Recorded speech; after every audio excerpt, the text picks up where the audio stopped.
Here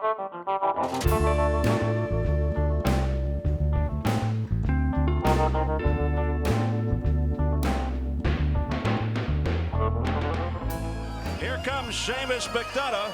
Not exactly what you'd call a low-key entrance, complete with bagpipes and a lot of contenders. Evander Holyfield, undefeated. But now comes the final exam. Evander Holyfield. Round one scheduled for 12. When I was a kid, we used to watch my father sparring. I specifically remember him sparring with Danny McLinn, who was the heavyweight champ in England at the time. And I remember going to the gym, watching him spar, and just in awe of that. Just didn't know what it was. Didn't make any sense to me. That's I thought was my dad's job. We didn't have a whole lot of money, so it was a way out of that situation. He would put us in the back of the car, me and my brother John, and drive around the neighborhood looking for, as I call them, the biggest, baddest 7-year-olds or 8-year-olds in the neighborhood. And he'd pull the car over, take out the boxing gloves, and ask the biggest kid to fight me. And we'd go sparring, and I hated it. I was terrified. One time I fought this big kid, and he backed me up, and he hit me and hit my head off a concrete lamppost. And I remember ripping off the gloves and running all the way home and hiding under the bed. I was suicidal at 8 or 9 years old. I would obsess about jumping in front of the trucks that whizzed by on the main road in Enfield, County Meath, where I lived. Anytime I was near the main road, it was nighttime. I was depressed. I would think about jumping in front of the trucks. I didn't. Tell us about that. Why did you want to commit suicide? What was that like? Hopelessness. Alcoholics are very sensitive people, and all suicide is another method of controlling your life, controlling the imminent. I'm going to try anyway. I just want to do it now. When you get hopeless in life, I got hopeless. I saw no way of ever feeling good or having some fun in life or doing what I wanted to do or any joy in life. I had no joy. So I just thought I'll control it all by killing myself. But I didn't. I tried at 21. Took a bunch of pills at 21 after I'd been drinking all night. Took a bunch of pills, but nothing happened. And then at 28, after my last fight, where I was supposed to become the next cruiserweight champ of the world, I arrived back in my apartment on West 75th Street with my girlfriend. She'd gone back to school, and I woke up and I thought, well, I was suicidal at 8 or 9. I tried to kill myself at 21. I'm now 28. I'll kill myself. Well, I had some bets down for you. You saw some money. You don't understand. I could have had class. I could have been a contender. I could have been somebody. Instead of a bum, which is what I am. Let's face it. The thought that kept me alive was, oh my God, I used to stop drinking a month before a fight. Now I can drink all the time. So I went down to the Bear Bar on 76th and Broadway, and a year later I was in my first rehab. I was the original rehab guy, popularized rehab, and 5 years later I was still drunk and ended up going to California, meeting this group of people who didn't drink anymore.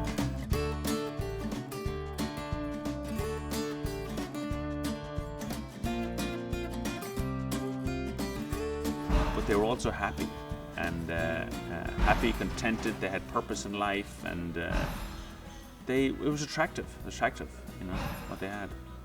Did God or faith have any role in that? God did it all. I had my first fight when I was 11 in Enfield, County Meath in St. Patrick's Hall. I fought a kid named Seamus McDonagh, same last name as me, and it was the toughest fight of my life. He was a southpaw. I hated fighting southpaws. And I fought him my first fight and my second fight. I won both fights. You said that when you were young, you never really liked boxing. Yet you spent most of your youth and early adulthood doing just that. Why was that? Why didn't you tell anyone you didn't want to box? Dad actually knew that I didn't like it either. Long after I retired, he said to a friend of mine, Seamus never liked fighting anyway. But I did it anyway because it was also a profession, fame and fortune, like I said, and it was a way out, something to do. My dad had put all his efforts into having us become world champion athletes, preferably boxing, and he put all that work into it. We just kept doing it. You know, it was a week in the country. There wasn't a whole lot of other things to do, so we kept doing the boxing. My brother and I were very good. He won like 3 or 4 national titles, John, and I won 3 or 4 national titles, and we just kept doing it. His father, Jim, was Seamus's early ring mentor. Success in the amateur ranks led to the heavyweight finals of the New York Golden Glove. Mike Padilla in the goal. They're starting to open up a little bit. Yeah, McDonagh's looking to counterpunch him. Dropped in a good right hand on Padilla. It's a little wobbly, and down he goes from the left. And the left hand, and he's holding his right eye. It came from a left hook. McDonagh threw. Randy Sandy stops it. All over. Seamus McDonagh's the champion. This young man attends St. John's University on the Staten Island campus. 30 seconds to go in the 6th. Oh, big left hook. There goes Coffey. A double left hook. Each fighter landed, but McDonagh with the more potent blow. That's what happens when you're nice and calm. Your punches flow very freely. Standing 8. Back to work goes McDonagh. McDonagh got Coffey against the ropes. It is over. Very good fight, very good. Seamus McDonagh stopped Cecil Coffey in the 6th. I turned pro to pay for my 2nd semester of college. I was in St. John's. I did 1 semester. I won the Golden Gloves that year, and then I celebrated for a while. And by the time September rolled around, I realized I had no money to pay for my 2nd semester at St. John's. So I got this offer from Nick Baffy, Joe Baffy, Bobby Barbero, and Vinny Sorolla. They're all from out at the Bath Beach Bodybuilding. They gave me an offer and paid for college, and it was a reason. I mean, I always wanted fame and fortune, like everyone seems to want. And I actually at 21 had quit fighting completely. I'd been in the Golden Gloves for 2 years, lost in the quarterfinals to the eventual winner. So I quit fighting and found myself drinking way too much. And I remember one little instance when I was 21, driving in a blackout from some bar I left, ended up way down in the village somewhere with a car. Woke up the next morning with a car on the sidewalk, halfway on the sidewalk, halfway on the street, keys up on the dash, no idea how I got in there. I said, I'm 21 years old, what am I doing with my life? So I better go back into boxing, you know. So actually, my first thought was I can't drink anymore. So I just saved a bunch of money, bought a fire engine red Camaro like James Gardner from the Rockford Files. And on January 4th in 1985, I decided I'll go in the Golden Gloves one more year. I'd already enrolled in St. John's. So I went in the Golden Gloves and I won the Golden Gloves, which changed my whole life. You know, came out of obscurity from being like this drunken horse and carriage driver to being the heavyweight champ in the Golden Gloves. And these offers to turn pro, the notoriety, the TV, I just changed my life, saved my life actually, changed my life and saved my life. Trump Plaza Hotel and Casino on the Boardwalk in Atlantic City, New Jersey. Let's get ready to rumble. 12 rounds for the WBC. And talk about starting fast. At least he came across there fast. He wants to get it started really fast. He's freezing now. Well, he started out well, and then as he felt the power of Holyfield, he went into a frozen kind of look, and he started running, and that will not help with Holyfield. McDonaugh comes back with a right. Fans getting behind Seamus McDonaugh. You can hear the chanting in the background, trying to urge him on to Holyfield again. Combination by McDonaugh as he comes back. That's the only thing he can do. He must fight back. Solid left by Holyfield. McDonaugh comes back. He is game. And the crowd is turning him. Punches have got Seamus lucky, but he's fighting back. Down goes McDonaugh through the ropes. I don't think he can get up. He almost landed and Dr. Dog gets left. That's it. It's all over. Joe Cortez waves it off. And here in the 4th round, Evander Holyfield has knocked out Seamus McDonaugh.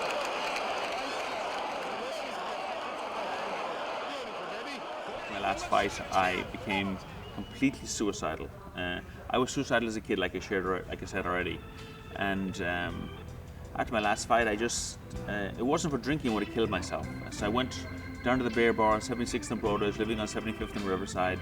I started drinking, kept me alive, something to do, gave me a little bit of a boost. And I found myself in the last days, I'd stay in the bar till it would close. Then alcohol wasn't even working anymore. It wasn't making me drunk. Alcohol was not anesthetizing my fears anymore. So I was still feeling just like that melancholy state, remembering the past, ruminating over the past. I just walked the streets of New York because I wasn't working at the time. So I just walked the streets of New York. I'd always run into famous people, you know. I used to drink with Matt Dillon.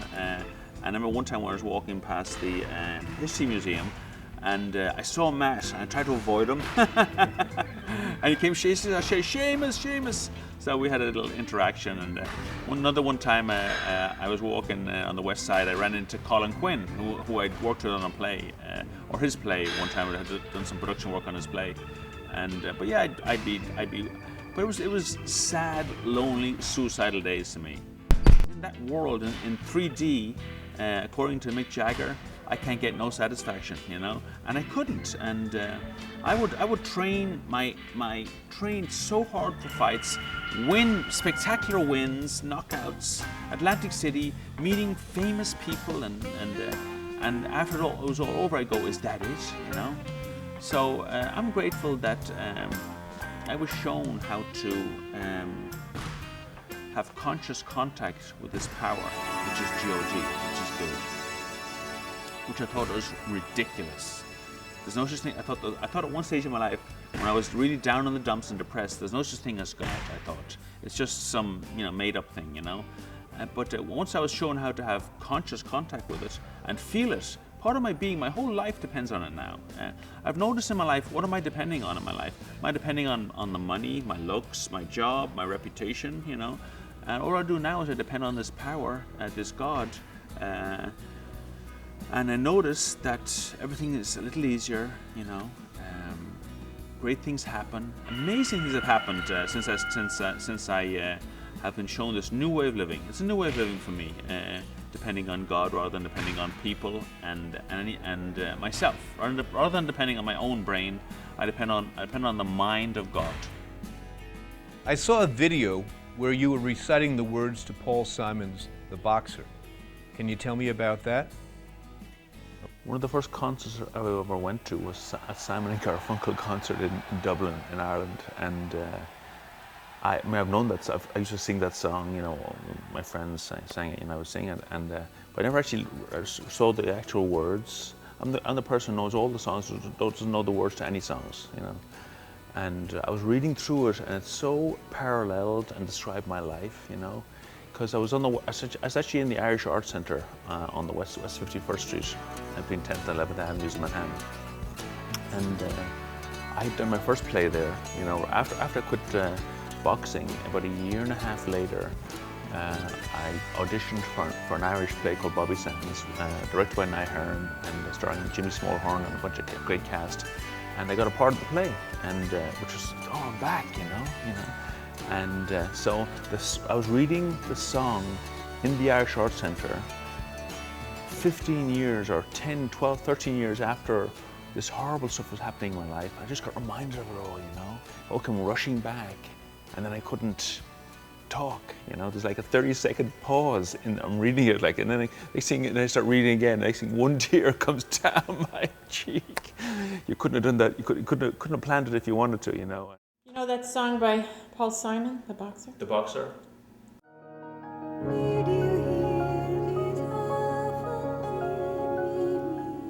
I am just a poor boy and my story's seldom told. I've squandered my resistance for a pocket full of mumbles such are promises. All lies and jest, still the man he hears really wants to hear and disregards the rest. When I left my home and my family, I was no more than a boy, in the company of strangers in the quiet of the railway station, running scared, laying low, seeking out the poorer quarters where the ragged people go, looking for the places only they would know. Lie, lie, lie. Asking only workman's wages, I come looking for a job, but I get no offers. Just to come on from the whores on 7th Avenue. I do declare there were times when I was so lonesome I took some comfort there. Lie, lie, lie. Now the years are rolling by me, they are rocking even me. I'm older than I once was, I'm younger than I'll be. That's not unusual. No, it isn't strange. After changes upon changes, we are more or less the same. After changes, we are more or less the same. Lie, lie, lie. And I'm laying out my winter clothes, wishing I was gone, going home, where the New York City winters aren't bleeding me, leading me to go home.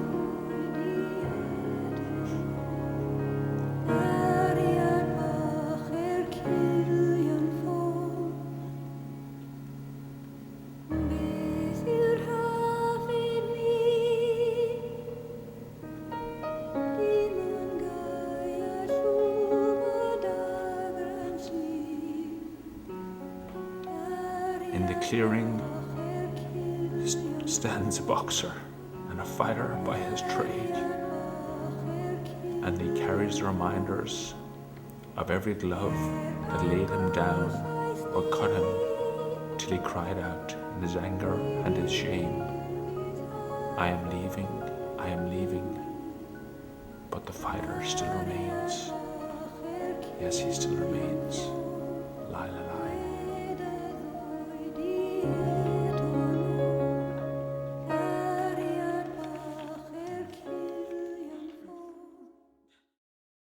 What do you think, in the long scheme of things, boxing taught you? A lot of things. It was my whole life, you know. I was obsessed with it. Hated it, but was obsessed with it. I actually was obsessed with it because I didn't want to get too much brain damage. I can tell you right now, when I finished after my last fight, I could not remember my telephone number. Yeah. That was 22 years ago. But all the healing done by God and His power since then has me sharp as a tack. That's a joke. But it has me feeling good, you know. I mean, I've done plays with 300 or 400 lines. Forgot most of the lines. What the hell? I wing it, you know. But I feel good. I feel I don't feel the depression anymore. Depression is nothing more than fears. Keep me suppressed fears. They're not expressed. If I can't express them, I can't get rid of them. I express them on paper, though. It seems to be a more efficacious way to feel good. You've written and directed your own short film about a boxer. You want to tell us about that? I just took a class at the Berkeley Digital Film Institute in Berkeley, run by Patrick Priwanek and Fred Rosenberg, and it was a life-changing experience. So I shot a 6.5-minute film called Tomato Can, which is basically a tomato can is a fighter that his skills have diminished, or he was a great fighter and now his skills have diminished. He's gotten older, and he's used like an opponent for some of these up-and-coming stars. This brutal and terrifying sport brings up real love. Can their love give their blind trainer one more night in the ring? The only place he's ever felt like he belonged. Another film that I was in called Shadowboxer by Sandy Bacon just won Best Short Film at the Shadowbox Film Festival, the first boxing-related film festival in the world, run by David Schuster and Bobby Cassidy. We just finished a few days ago in New York. Bobby Cassidy Jr., who writes for Newsday, wrote a play about his dad, Bobby Cassidy Sr., who was the #1 ranked middleweight in the world and light heavyweight in the world in the 70s. And his son wrote this beautiful called Kid Shamrock, which was his nickname when he was fighting. Why fight back when it's so easy to walk away? Because that's what fighters do. And I was asked about 5 years ago, would I come play the lead in the play? And I said, sure. You know, I read the play, loved the play, played the lead. So I played the lead like 4 or 5 times in this play. Two things happened at that play. First of all, I'm sitting opening night. I'd never been the lead in a play before. Sitting opening night in 2007, curtain drawn. I'm sitting on the stool with my hat on. I'm all ready to go. And the thought that crossed my mind was, I've been here before. It was the exact same feeling I had right before a fight. It's like, why am I doing this? You know, the terror, you know. So the curtain opened and the play went ahead and was great, you know. And also what happened, I really messed up myself in the Holyfield fight because my dad was always, Jim McDonagh was my trainer, you know, for years and years, and a great fighter himself in England. He would always calm me down before a fight because I'm a very, very nervous type, you know, and I was resentful at him, you know, when just whatever was coming up, you know, at the time. And right before I walked out into the ring, I saw him trying to get over to me. I saw my managers blocking him from getting over to me. And I regret that to this day, you know. But anyway, I don't regret what happened, but I just, whatever. Anyway, it got amended. So he couldn't get over to wish, you know, calm me down, you know, my dad, you know. And I went out there in the first round, I just lost it, you know. Anyway, so right before I opening that off Broadway for Kid Shamrock, there's a knock to the stage door, and I hear a voice. It's my dad, you know. And he wants to come in. The guy wasn't going to let him in. I said, no, let him in, you know. So they let him in, and he comes in, and he sits down. And he says, good luck, Seamus, you know, and love you and all that. And then he says, if you miss a line, just make one up. So he gave me his advice, and I missed a line, and I made one up. So it felt like it amended that whole thing I had, that incompletion with my dad for not letting him get to me before the Holyfield fight. It all got amended in the play. And really the play is Bobby Sand.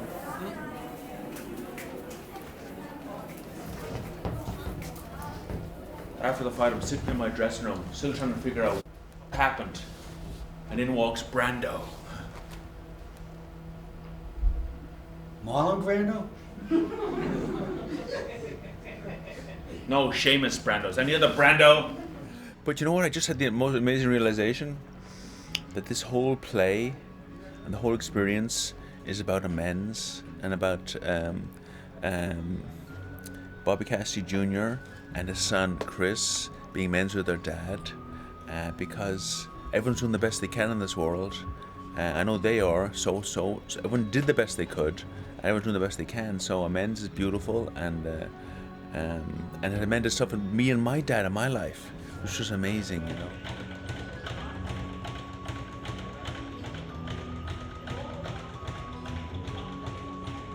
Anyways, Seamus came out, he says, you wouldn't think you ever had a fight? Yeah. You know, but now we're working on John. He's John's uncle, my grandson John.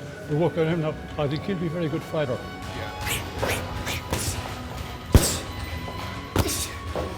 That's it.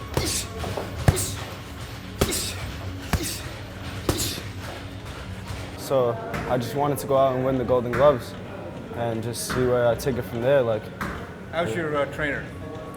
I got the best trainer around. Oh, okay, great. Yeah. I've come to the stage where no one's to blame for anything. If it's my reaction to life that bothers me, how can I blame somebody? You know, I'm just fortunate that someone showed me how to eradicate all those righteous delusions from my consciousness, so I can be kind. You know, to be kind to people, and it gives you more fun in life. You get less stressful life. Beautiful opportunities with films and meeting people and helping people, and I mean, I had brain damage when I finished fighting. I don't have that much brain damage anymore. You know, very little. Someone would argue with me, but I don't think I have that much anymore. And it's as a result of God, and not the old. Yeah, I don't just pray. Praying is not enough for me. I have to do the writing, dismantle the construct that's in my brain about how life should be. Get rid of it all and meditate. So pray and meditate, and just be around people who are like that. You know. Beautiful. Yeah. Is that